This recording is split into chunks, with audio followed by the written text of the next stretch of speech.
Hello friends, welcome back to my channel. आज का हमारा डे फर्स्ट है और आज से हम हिंदी टू इंग्लिश जो ट्रांसलेशन है वो स्टार्ट करने वाले हैं। तो हमारा डे फर्स्ट है, इसलिए मैंने आज लिया है हमारा एग्जाम डे एक्सपीरियंस। इसको मैंने पहले हिंदी में लिखा और फिर अब हम इसको इंग्लिश में ट्रांसलेट करेंगे। तो चलिए वीडियो को स्टार्ट करते हैं। देखिए, सबसे पहला है लाइन है जो हमारी वो है, आज सुबह मैं जल्दी उठा। तो इसका क्या आएगा, क्या इंग्लिश बनेगी? आज का मतलब टुडे, सुबह का मतलब मॉर्निंग, मैं का मतलब आई, जल्दी का मतलब होता है अर्ली, उठा का मतलब होता है वोक अप। ओके, तो चलिए हम इसकी बनाते हैं इंग्लिश। तो क्या बनेगी? Today I woke up early in the morning. सुबह का मतलब मॉर्निंग। तो चलिए लिखते हैं इसको। Today I woke up early in the morning। Okay friends, I hope ये क्लियर है। नेक्स्ट देखिए, उठकर फटाफट नहाया धोया, यानी कि मैंने जल्दी से उठकर नहाना धोना है वो अपना कंप्लीट किया। तो इसको क्या लिखेंगे? आई क्विकली, यानी कि फटाफट का मतलब जल्दी से, quickly. Freshen up, freshen up का मतलब होता है नहाना धोना। Freshen up and took a bath. ठीक है, तो चलिए इसको लिखते हैं। कैसे लिखेंगे? I quickly, I quickly, QUICKLY, I quickly freshen up, FRESH, fresh and up, up। Okay, I quickly freshen up and took a bath। Okay friends, I think इतना क्लियर है कि मैं जल्दी से उठा और मैंने नहाया धोया। ठीक है, नेक्स्ट देखिए, उसके बाद मंदिर गया। उसके बाद कहाँ गया है? मंदिर गया है। तो हम क्या लिखेंगे? After that. उसके बाद का मतलब आफ्टर दैट, मंदिर का मतलब होता है temple. I went to the temple. After that I went to the temple. क्या लिखेंगे इसको? After that I went to the temple। Okay, clear है। नेक्स्ट देखिए, देखिए फ्रेंड्स, मैंने प्रभु से प्रार्थना की कि मेरे सारे कष्ट दूर हो जाएं। मैंने का मतलब आई, प्रभु गॉड, प्रार्थना का मतलब प्रे करना। सारे कष्ट, कष्ट होते डिफिकल्टीज, दूर होना, रिमूव कर देना। तो क्या आएगा? आई प्रेड टू गॉड, मैंने प्रभु से प्रार्थना की to remove all my difficulties. Okay, तो चलिए अब इसको फटाफट से हम लिख भी देते हैं। तो कैसे लिखेंगे? I prayed, PRAYED, I prayed to God. देखिए, गॉड का जी आप कैपिटल भी कर सकते हैं और मैंने जल्दी से मैं स्मॉल कर दिया है तो कोई दिक्कत नहीं है, आप कैपिटल कर लीजिएगा। I prayed to God to remove, to remove all my difficulties, all my difficulties। अब डिफिकल्टीज की स्पेलिंग क्या आएगी? DIFFI, difficulties. देखिए, हमारी जो स्पेलिंग्स होती हैं बहुत बड़ी होती हैं, तो हम उनको थोड़ा सा शॉर्ट शॉर्ट में करके कर सकते हैं। तो डिफिकल्टीज, DIFFICULTIES, डिफिकल्टीज। ओके, तो देखिए, इस पहरे की जो हमने किया था अभी ऊपर लिखा था, इसकी कंप्लीट हो गई है। एक बार फटाफट से इसको बोल लेते हैं। Today I woke up early in the morning. I quickly freshened up and took a bath. After that I went to the temple. I prayed to God to remove all my difficulties। I think आपको ये clear है। Next देखिए friends, पहले हम हिंदी में पढ़ लेते हैं, उसके बाद में इंग्लिश में ट्रांसलेट करेंगे। उसके बाद मैं घर आया और स्कूल के लिए तैयार हो गया क्योंकि आज मेरा पेपर था। अपना पेपर देने के लिए मैं थोड़ा एक्साइटेड था और डर भी लग रहा था कि न जाने पेपर कैसा आएगा। जैसे तैसे मैं अपने बड़ों का आशीर्वाद लेकर स्कूल पहुंच गया। यहाँ तक कि हमारी ये हिंदी है, अब हम इसको इंग्लिश में ट्रांसलेट करेंगे। तो चलिए देखते हैं। देखिए पहला क्या है, उसके बाद मैं घर आया। ठीक है, तो उसके बाद का मतलब then I came back home, यानी कि और स्कूल के लिए तैयार हो गया। And got ready for school. ठीक है, and got ready for school क्योंकि आज मेरा पेपर था। Because I had an exam that day. तो चलिए हम पहले इतना लिख लेते हैं। आप उसके बाद मैं घर गया। देन क्या आएगा, देन आई केम बैक। कहीं पर भी जाके वापस घर आने को वापस आने को बोलते हैं हम came back. Then I came back home. Okay, and और मैं तैयार हो गया, ये था ना, और स्कूल के लिए तैयार हो गया। And got ready, and got ready, READY, and got ready for school क्योंकि आज मेरा पेपर था। Then because,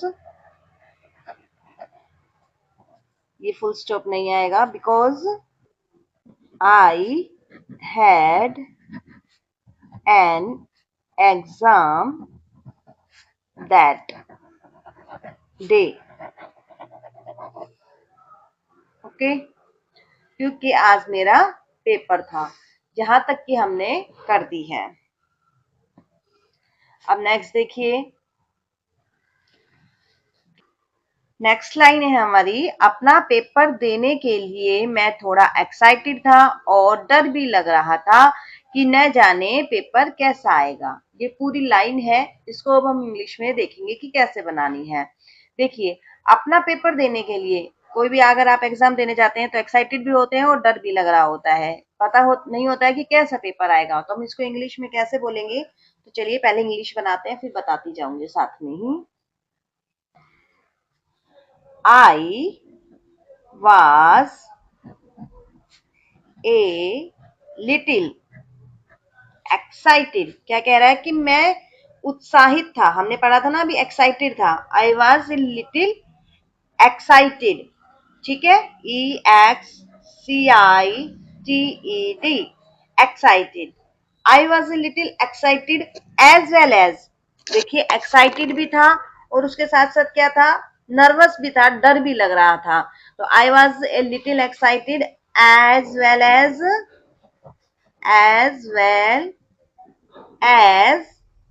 nervous,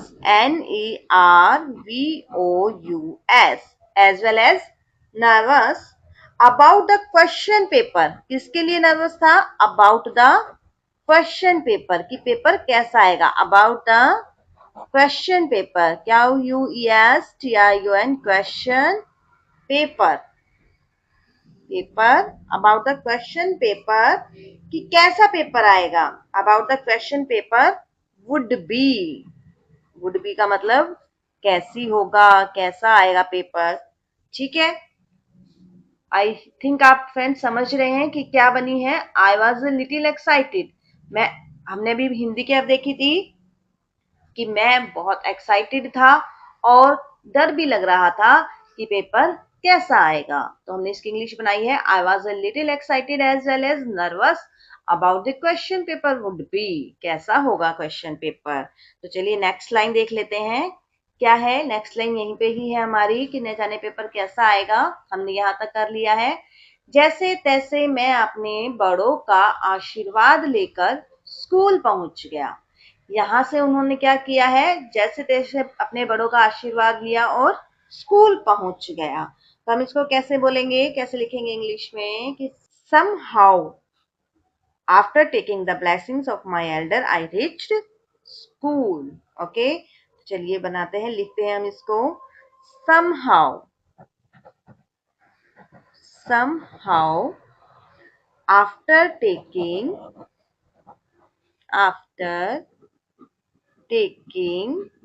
the blessings, the bless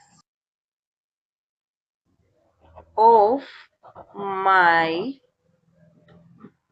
elders, I reached school.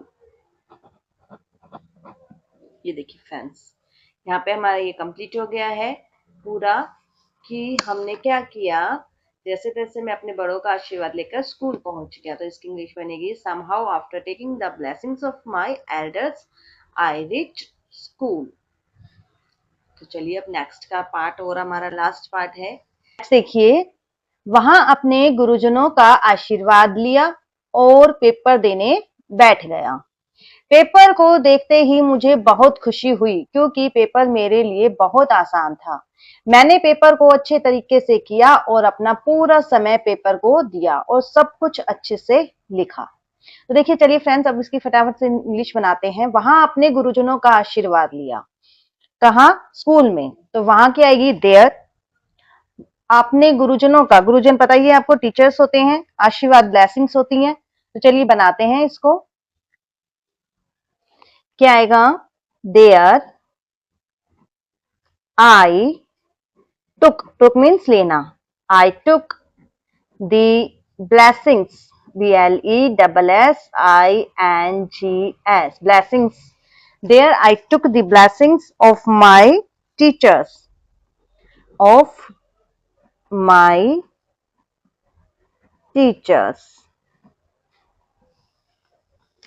Okay. और पेपर देने बैठ गया, देखिए यहां था और पेपर देने बैठ गया, तो मैंने यहाँ, तो देखिए यहाँ पे आएगा teachers and, sorry full stop नहीं आएगा, एंड बैठ गया, पेपर देने बैठ गया, and then sat down to write the exam, and then sat down to write the exam. ठीक है फ्रेंड्स, देखिए, और पेपर देने के लिए बैठ गया। ठीक है, नेक्स्ट देखिए लाइन हमारी क्या थी, पेपर को देखते ही मुझे बहुत खुशी हुई क्योंकि पेपर मेरे लिए बहुत आसान था। पेपर देखते ही मुझे बहुत खुशी हुई, तो हम इसको क्या बनाएंगे, इसकी इंग्लिश क्या बनाएंगे, एज सुन एज, जैसे ही मैंने पेपर देखा, आई सा the question paper, I felt very happy, मुझे बहुत खुशी हुई, because it was quite easy for me, okay, क्योंकि यह मेरे लिए बहुत आसान था। तो चलिए इसे लिखते हैं, as soon as I saw the question paper. I saw the question paper. As soon as I saw the question paper, I felt very happy. I felt very happy. किस लिए हैप्पी हुआ, because it was quite easy for me, because it was quite easy for me, क्योंकि यह मेरे लिए बहुत easy था। Okay, next line देखिए, बहुत पेपर आसान था, मैंने पेपर को अच्छे तरीके से किया और अपना पूरा समय पेपर को दिया। क्या कह रहा है कि मैंने पेपर को बहुत अच्छे तरीके से किया और अपना पूरा समय, जितना भी टाइम था, उतना पेपर को दिया। तो क्या आएगा, मैंने पेपर को अच्छे तरीके से किया, आई attempted the paper very well. क्या लिखेंगे, आई अटेम्प्टेड, सॉरी आपको दिखा नहीं, नीचे आ गया, मैंने लिख दिया है, आई attempted the paper, I attempted the paper very well, बहुत अच्छे तरीके से, वेरी वेल, वेरी वेल। आई, मैंने अपना पूरा समय पेपर को दिया, यानी कि I used my full time wisely. I used my full time, used my full time, I used my full time wisely, यानी कि बहुत अच्छे से तरीके से, I used my full time wisely, wisely and, और सब कुछ अच्छे से लिखा, एंड रोट, राइट की सेकंड फॉर्म है, and wrote all the answers properly, and wrote all the answers properly, यानी कि मैंने I used my full time wisely, मैंने अपना पूरा टाइम उसको पेपर को दिया, and wrote all the answers properly, और सभी आंसर्स मैंने क्या लिखे, अच्छे से लिखे। देखिए फ्रेंड्स, ये हमारा एग्जाम टाइम का था, एक्सपीरियंस था कि उसने अपना एग्जाम टाइम कैसे दिया। आई होप आपको हिंदी टू इंग्लिश इसकी ट्रांसलेशन समझ में आई है। अगर वीडियो अच्छी लगी हो और आप ऐसे ही और वीडियोस आगे चाहते हैं तो प्लीज प्लीज वीडियो को लाइक कीजिएगा, शेयर कीजिएगा, कमेंट करके जरूर बताइएगा कि आपको कितना समझ में आया, कैसा समझ में आया। और अगर अभी तक चैनल को सब्सक्राइब नहीं किया है तो जल्दी से चैनल को सब्सक्राइब भी कीजिएगा। हर हर महादेव।